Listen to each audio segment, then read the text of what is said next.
America में एक लड़के और लड़की की डेटिंग एप्लीकेशन के जरिए मुलाकात हुई। वो दोनों एक दूसरे को पसंद करने लगे। फिर उन दोनों के दरमियान प्यार हो गया।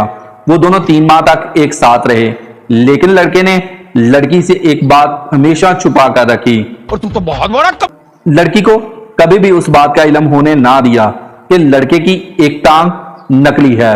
लड़की ने कहा वो बहुत ताकतवर था और दराज का था, इसलिए मुझे बहुत ज्यादा पसंद था।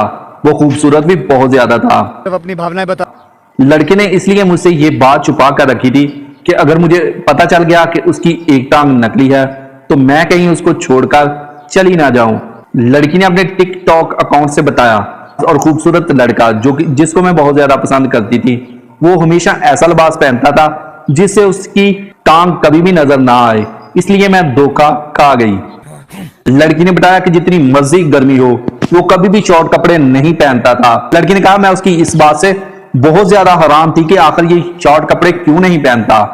फिर मुझे अंदाजा हुआ कि कुछ ना कुछ गड़बड़ है, ये लड़का कुछ ना कुछ मुझसे छुपा रहा है। लेकिन तू इंडिया का नवाज शरीफ निकला। फिर वो एक दिन मुझे पार्क ले गया। वहां जाके उसने सारा राज खोल दिया और बताया कि मेरी एक टांग नकली है। लड़के ने कहा कि मुझे पोलियो हो गया था, ये खौफनाक बीमारी मुझे लग गई थी जिसके नतीजे में मेरी एक टांग जाया हो गई। अब आपकी मर्जी है, मुझसे प्यार करो या मुझे छोड़कर चली जाओ। बोलना भी हूँ क्या करिए। लड़की ने कहा जब उसने मुझे ये सारे राज बता दिया, इसके बाद मेरा और उस लड़के का 6 माह तक तलक कायम रहा। उसके बाद मैं दूसरी रियासत चली गई जहां मैं कॉलेज में पढ़ती थी। उसके बाद मैं लड़के से दूर हो गई जिसकी वजह से हमारा नाता टूट गया। एक्चुअली प्रॉब्लम क्या है? दोस्तों वीडियो आपको कैसी लगी? अगर वीडियो अच्छी लगी है, वीडियो पसंद आई है तो वीडियो को लाइक जरूर करें। मिलते हैं इसी तरह की एक नई वीडियो के साथ, तब तक के लिए दोस्तों अल्लाह हाफिज।